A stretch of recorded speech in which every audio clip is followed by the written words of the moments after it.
Friends, Naineshbhai બી પટેલ સહજાનંદ એજ્યુકેશનમાં આપ સૌનું હાર્દિક સ્વાગત છે. ધોરણ 12 સાયન્સ ફિઝિક્સ વિષયમાં ચેપ્ટર નંબર 1 વિદ્યુત ભારો અને ક્ષેત્રો એના આજે આપણે ટોપિક વાઇઝ MCQ જોઈશું અને સૂત્ર પણ ટોપિક વાઇઝ જોઈશું.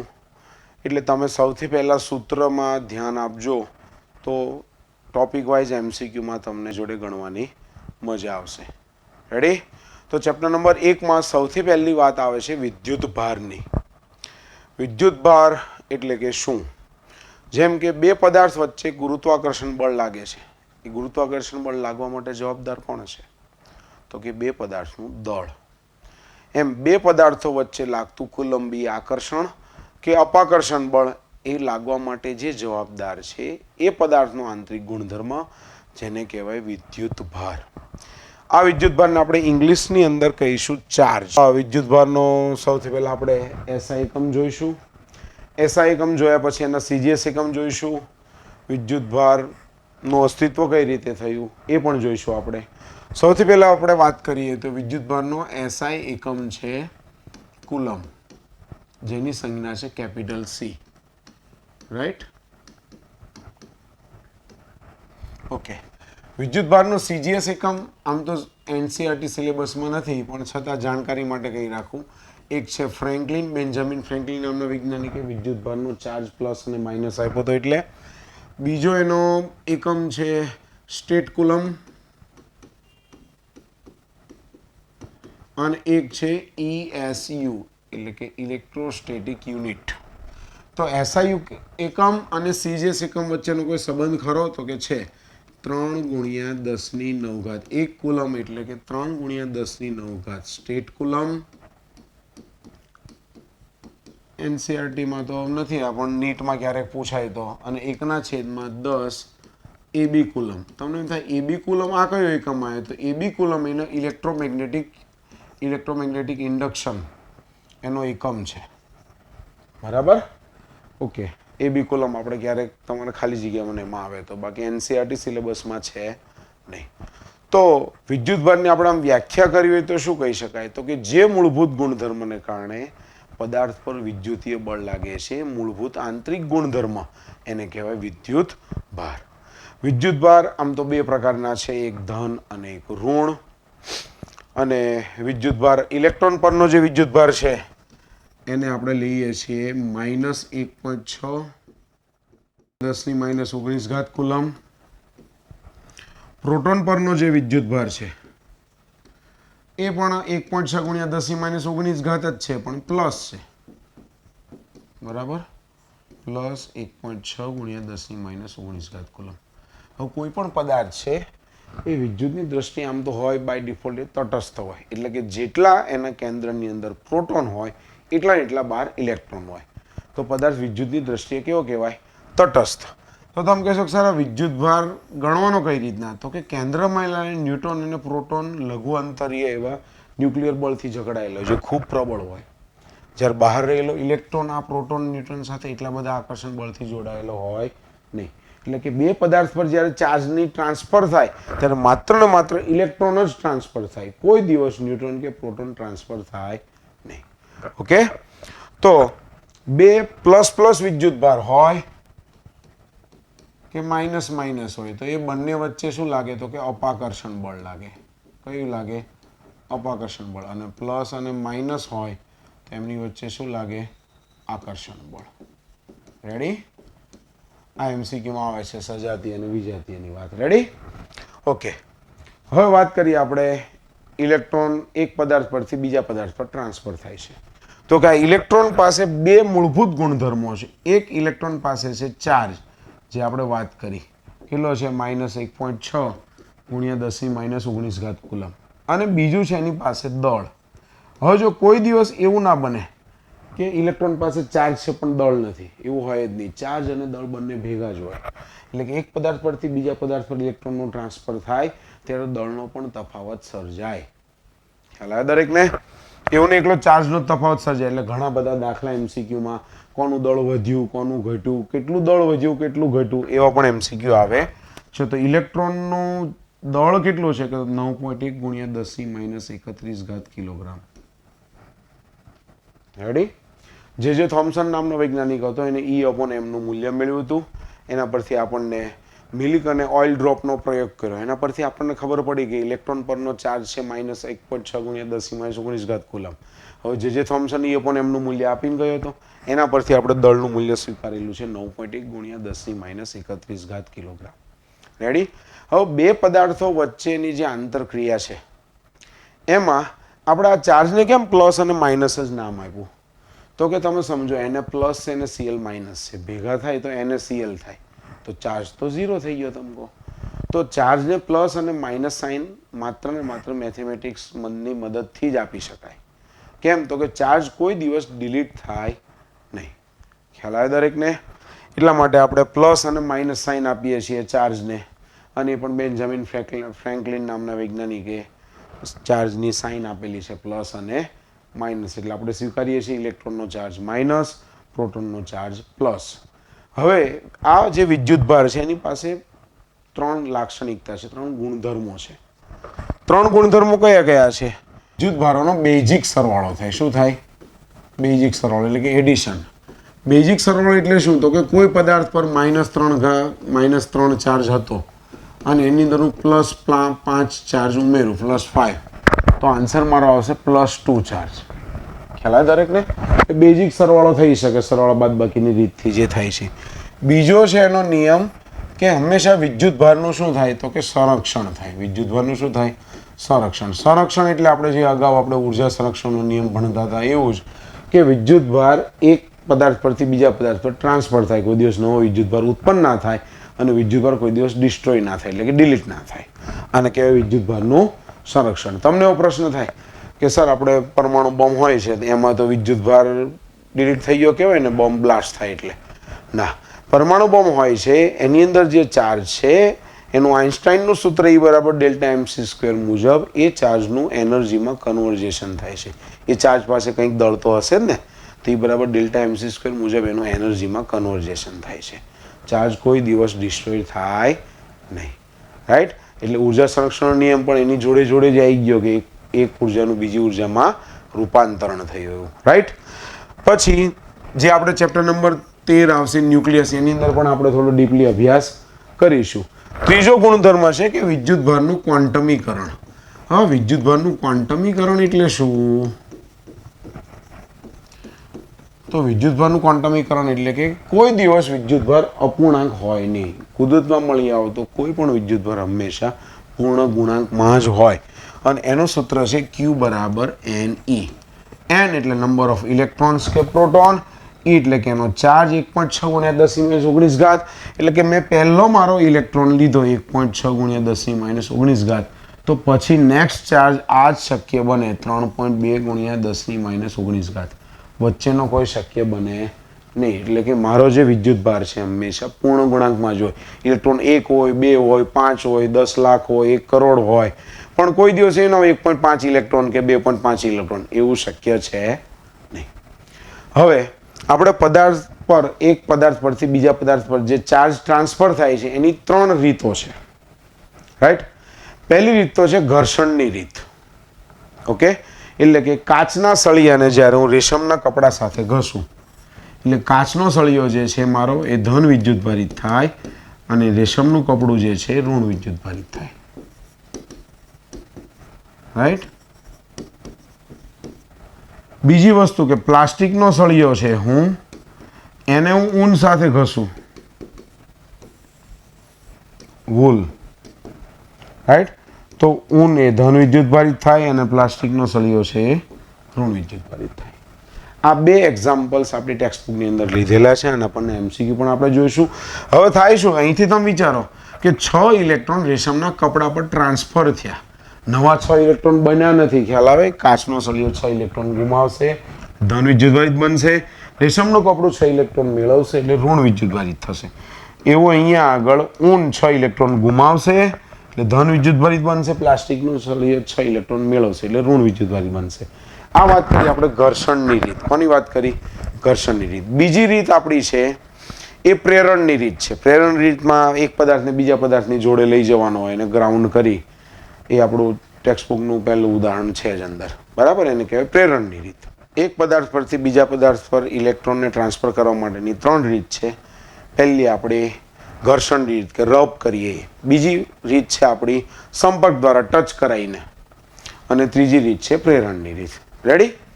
ચલો હવે વાત કરીએ કેન્દ્રમાં રહેલા પ્રોટોન અને ન્યુટ્રોનની. તો વૈજ્ઞાનિકે જોયું તો ન્યુટ્રોન અને પ્રોટોન પણ ક્વાર્ક્સ નામના કણોના બનેલા છે. એ ક્વાર્ક્સ બે પ્રકારના છે, એક અપ ક્વાર્ક્સ છે અને બીજો ડાઉન ક્વાર્ક્સ છે. અપ ક્વાર્ક્સ એટલે કે +2/3e અને ડાઉન ક્વાર્ક્સ એટલે કે -1/3e. તો પ્રોટોન અને ન્યુટ્રોનનું બંધારણ શું છે? ન્યુટ્રોનનું બંધારણ છે UDD અને પ્રોટોનનું બંધારણ છે UUD. કઈ રીતના? તો કે UDD ને તમે ગણવા જો, U એટલે +2/3e, ડાઉન એટલે -1/3e, ફરી ડાઉન એટલે -1/3e. આ બધાનો સરવાળો કરો એટલે 0 થાય. તો આપણને ખબર છે કે ન્યુટ્રોન છે વિદ્યુતની દ્રષ્ટિએ કેવો છે? તટસ્થ. રેડી? પ્રોટોનની વાત કરીએ તો 2 +2/3e +2/3e, એમાંથી એક 1/3e જાય એટલે કે E વધશે. વિદ્યુતની દ્રષ્ટિએ પ્રોટોન કેવો છે? પોઝિટિવ, અને એનો ચાર્જ છે +1.6 × 10⁻19 કુલમ. આ જેટલી આપણે બેઝિક ઇન્ફોર્મેશન અત્યારે જોઈ કે વાહક, અવાહક અને અર્ધવાહક. તો વાત કરીએ વાહક એટલે જે આપણે ધોરણ 8-9માં વાત કરતા હતા કે જે વિદ્યુત અને ઉષ્માને સહેલાઈથી પસાર થવા દે એને વાહક કહીએ. અવાહક એટલે કે જે સહેલાઈથી પસાર ના થવા દે. અર્ધવાહક પહેલા એનસીઈઆરટીના સિલેબસમાં હતો, હવે કાઢી નાખ્યો છે, પણ અર્ધવાહકને ઇંગ્લિશની અંદર કહેવાય સેમિકન્ડક્ટર. એનું આપણે આખું ચેપ્ટર નંબર 14 ભણવાનું છે. રેડી? MCQ નંબર 1 વિદ્યુતભાર નામના ટોપિકમાં કોઈ પદાર્થ પર વિદ્યુતભારનું અસ્તિત્વ પારખવા માટે શું વપરાય, કે જે સાધન વપરાય છે એનું નામ શું? તો કે આપણે ચેપ્ટરના સ્ટાર્ટિંગમાં પ્રવૃત્તિ આપેલી છે, સુવર્ણ વિદ્યુત પરકદર્શક યંત્રની વાત કરેલી છે. એની અંદર પણ આપણને ખબર છે, અને સાધનનું નામ છે ઇલેક્ટ્રોસ્કોપ. રેડી? એટલે પહેલાનો આપણો જવાબ થશે ઇલેક્ટ્રોસ્કોપ. બીજો MCQ વિદ્યુતભારનો SI એકમ કયો છે? જો વિદ્યુતભારનો SI એકમ કુલમ છે. એ તો સ્મોલ લેટરમાં લખેલું છે, આખું ચાલે. કેપિટલમાં વાત કરીએ તો C. અથવા એક બીજો પણ એકમ છે, કોમ્પિટિટિવ એક્ઝામમાં પૂછાય છે કે I = Q/T પરથી. Q બરાબર શું થાય? I × T, એટલે કે એમ્પિયર × સેકન્ડ. એમ્પિયર × સેકન્ડ આપે તો પણ આપણો આન્સર સાચો ગણાય. રેડી? ચલો આગળ. કાચના સળિયાને રેશમના ટુકડા સાથે ઘસવામાં ત્યારે કાચના સળિયાનું દ્રવ્યમાન શું થાય? વધે, ઘટે કે અચળ રહે? જોઈએ આપણે. આ આપણો કાચનો સળિયો છે, રાઈટ? આપણું રેશમનું કપડું છે. તો કાચનો સળિયો ઇલેક્ટ્રોન ગુમાવે એટલે ધન વિદ્યુતભારિત બને, અને રેશમનું કપડું છે ઇલેક્ટ્રોન મેળવે એટલે ઋણ વિદ્યુતભારિત બને.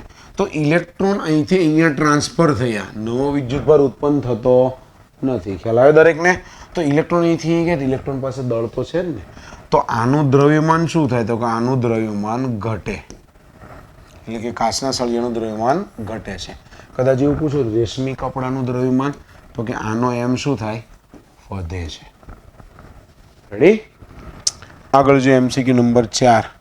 એક સાબુના પરપોટાને ઋણ વિદ્યુતભાર આપવામાં આવે તો તેની ત્રિજ્યામાં શું થાય? વધારો કે ઘટાડો? ચલો, કોઈ પણ પદાર્થ પહેલા આપણે લઈ લઈએ, વિદ્યુતની દ્રષ્ટિએ તો કેવો હોય? તટસ્થ જ હોય. એટલે કે એની અંદર ધન અને ઋણ વિદ્યુતભાર બધા એક સરખા હોય. પણ હવે હું તમને એવું કહું છું, આને હું ઋણ વિદ્યુતભાર વધારાનો આપું. ઋણ વિદ્યુતભાર આપું છું વધારાનો, જોજો. તો આ ઋણ વચ્ચે અપાકર્ષણ લાગશે, આની વચ્ચે અપાકર્ષણ, તો એકબીજાથી દૂર ભાગવા કરશે. તો સાબુના પરપોટાની જે ત્રિજ્યા છે એમાં વધારો થશે, ઘટાડો થશે નહીં. રેડી? આગળ MCQ નંબર 5. પ્લાસ્ટિકના સળિયાને ઊન સાથે ઘસતા ખાલી જગ્યા પર જાય છે એટલે ઇલેક્ટ્રોનનું શું થાય? હું તમને વાત કરું કે પ્લાસ્ટિકના સળિયાને ઊન સાથે ઘસો તો પ્લાસ્ટિકનો સળિયો આપણો કેવો બનતો હતો? ઋણ વિદ્યુતભારિત. અને ઊન કેવી બનતી હતી? ધન વિદ્યુતભારિત. રાઈટ?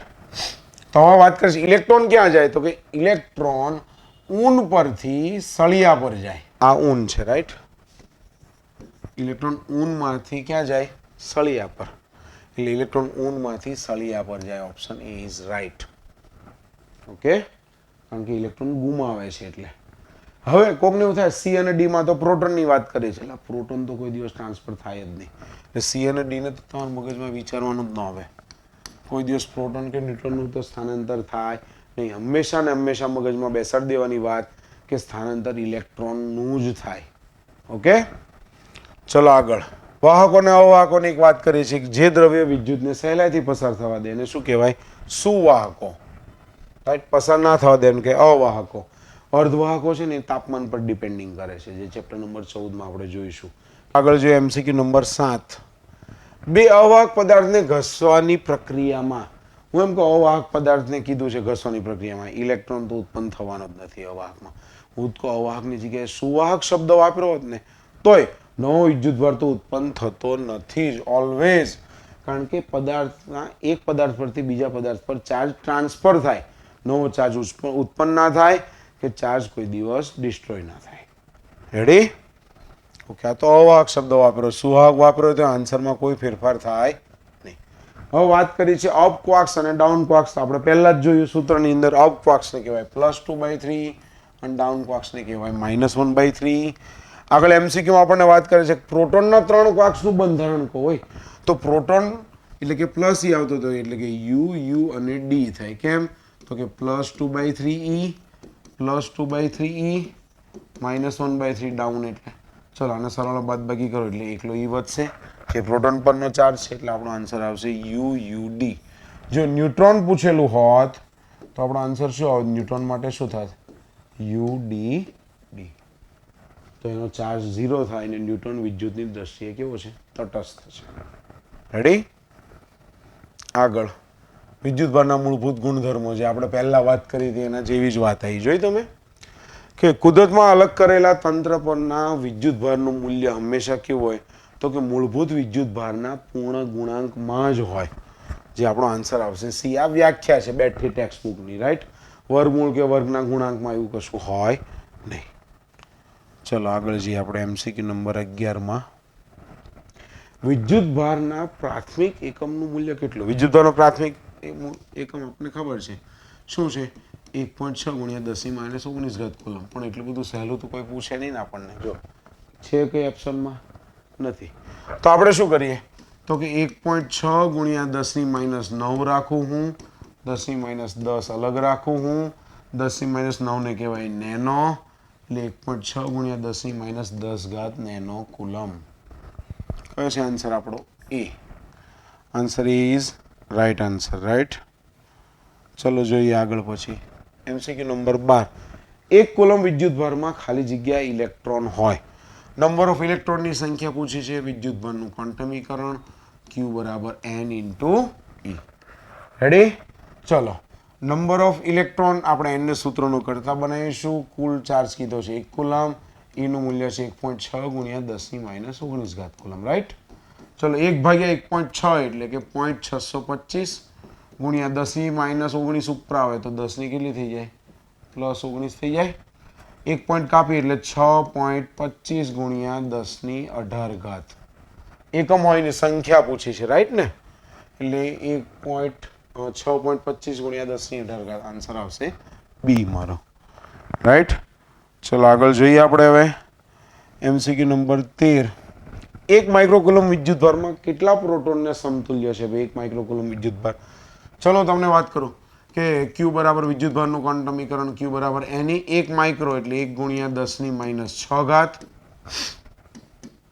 નંબર પૂછ્યા છે આપણને. ઇલેક્ટ્રોન પરનો ચાર્જ 1.6 × 10⁻19. N ને સૂત્રનો કરતા બનાવ્યો 1/1.6 × 10⁻19. આ 10⁻6 ઉપર. ચલો 1/1.6 એટલે 0.625 હમણાંની જેમ 10⁻6 + 19 એટલે 6.25 કરું હું તો અહીંયા આગળ 7 1 ઘાત એટલે 7 અને 19 12 થઈ ને એટલે 6.25 ગુણ્યા 10 ની કેટલી થાય? 12.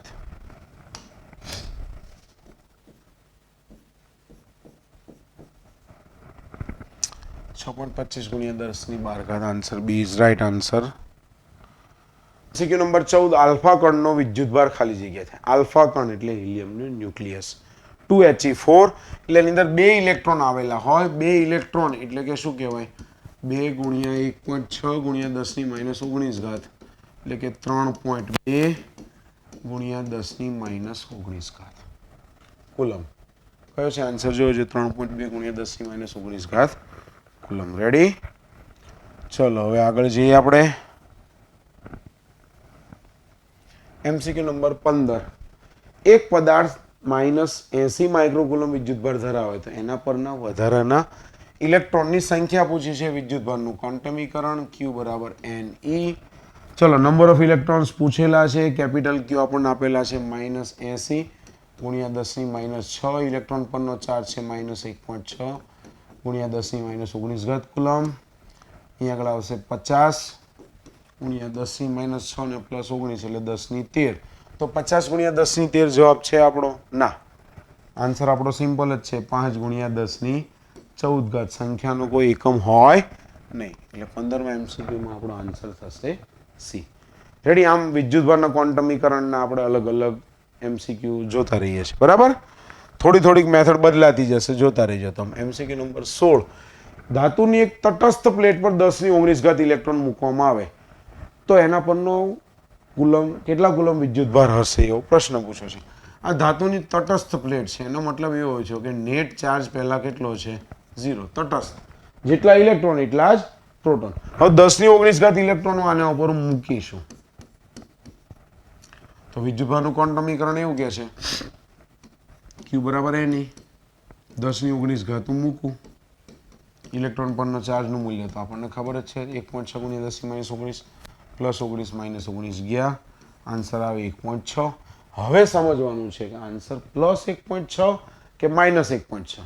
જો હું તમને કહું અહીંયા આગળ ઇલેક્ટ્રોન મૂકવામાં આવે છે એવું લખ્યું છે તો તમે સમજો કે એને ઇલેક્ટ્રોન ગુમાવે તો એને પ્લસ બને છે, Cl ઇલેક્ટ્રોન મેળવે તો માઇનસ બને છે. અહીંયા ઇલેક્ટ્રોન મૂકવામાં આવે એટલે માઇનસ આવશે આપણો આન્સર.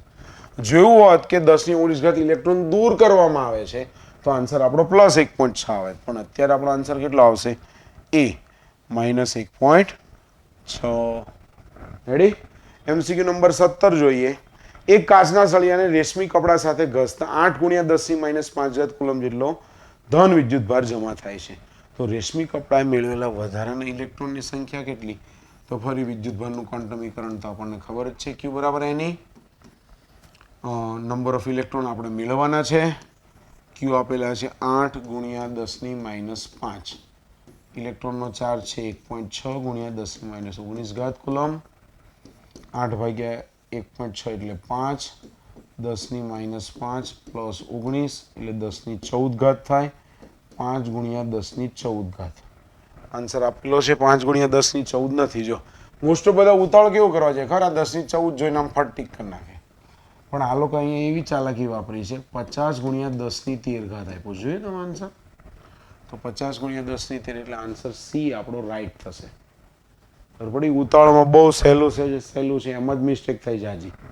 ઓકે, આગળ MCQ નંબર 18. કોઈ પદાર્થ પર N1 જેટલા ઇલેક્ટ્રોન અને N2 જેટલા પ્રોટોન આવેલા છે તો પદાર્થ પરનો કુલ વિદ્યુતભાર કેટલો થાય એવું પૂછે છે આપણને.